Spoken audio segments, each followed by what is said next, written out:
Hello everyone, welcome to my channel. Keep it simple but significant. I am your host Sasi. Let's start today's discussion. Which of the following articles cover the provisions related to citizenship? Citizenship से related articles कौन कौन से हैं? तो article 5 to 11 जो हैं ये citizenship से related होते हैं. Which fundamental rights in Indian Constitution states that every person has the right to practice, profess and propagate the religion of their choice? कौन सा fundamental right है जिसमें कहा गया है कि हर सिटीजन के पास, इंडियन सिटीजन जो है उसके पास राइट है कि वो अपना धर्म प्रैक्टिस कर सकता है, प्रोफेस कर सकता है, प्रोपगेट कर सकता है. तो ये है कौन सा? Right to freedom of religion. और ये आर्टिकल 25, 26, 27 और 28 ये right to freedom of religion से रिलेटेड हैं. Which of the following writs is also known as wakening call? कौन सी रिट को वेकनिंग कॉल कहा जाता है? तो ये है मैंडमस. मैंडमम मतलब वी कमांड और वी ऑर्डर. वी कमांड और वी ऑर्डर. इसमें सुप्रीम कोर्ट या हाई कोर्ट किसी पर्सन को, कॉरपोरेशन को, लोअर कोर्ट को या पब्लिक अथॉरिटी को या स्टेट अथॉरिटी को ऑर्डर कर सकता है कि वो अपने कार्य को करे अगर वो नहीं करता है तो.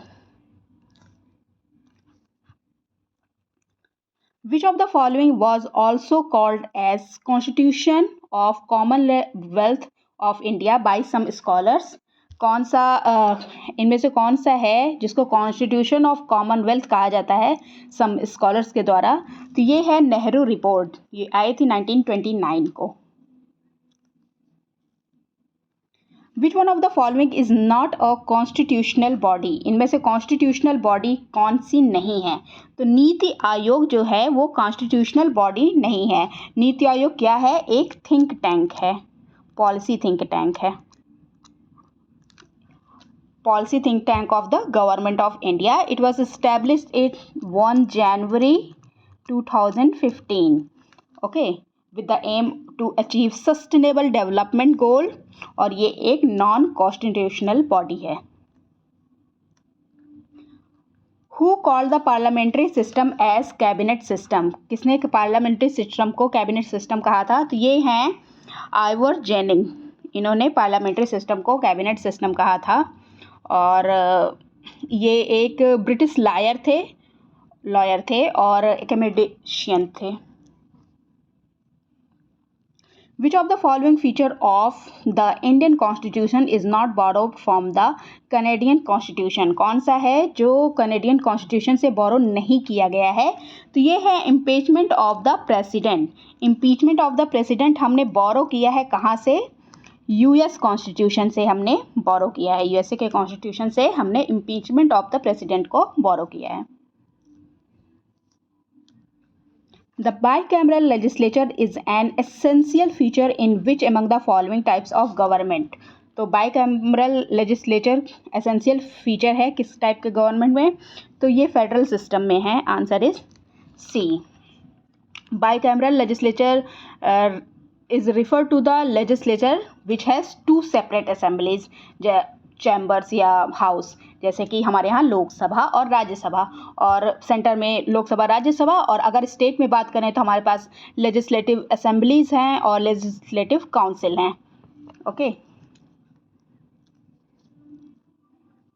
Which among the following commission is known for recommendation of abolition of the IAS and IPS?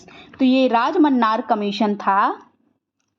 Rajamannar commission ये सेटअप हुआ था 1969 में और डीएमके गवर्नमेंट जो थी इसके द्वारा इसको सेटअप किया गया था.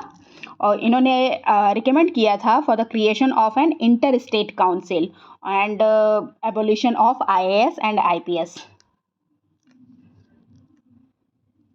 The minimum and maximum age for candidate to contest election for president of India's office. तो मिनिमम एज क्या होती है? मिनिमम एज होती है 35 और मैक्सिमम एज कोई लिमिट नहीं होती. So the answer is C.